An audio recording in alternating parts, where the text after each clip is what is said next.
High বন্ধুরা, সবাই কেমন আছো? সবাইকে দুর্গাপুজোর অনেক অনেক ভালোবাসা, অনেক শুভেচ্ছা। সবাই খুব আনন্দ করে দুর্গাপুজো কাটাও। দুর্গাপুজো বাঙালির এমন এক পুজো যেটার জন্য আমরা সারা বছর অপেক্ষা করে থাকি। দুর্গাপুজোতে মা আসছে, এটাই সব থেকে বড় কথা। ঠিকভাবে খাওয়া দাওয়া করা, ভালো মন্দ খাওয়া দাওয়া করা, আত্মীয় স্বজনের সাথে ভালোভাবে গল্প করে, মজা করে, আনন্দ করে দিন কাটানো, এটাই হচ্ছে দুর্গাপুজোর একমাত্র উদ্দেশ্য আমার কাছে।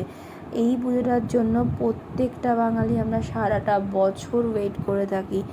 তো আজকে আমরা রেডি হয়ে ওয়েট করছি বাবাইয়ের জন্য। ওর বাবা যাবে হচ্ছে বাবাইকে আনতে, আর আমরা যাব হচ্ছে একটু কেনাকাটা করতে সবাই মিলে।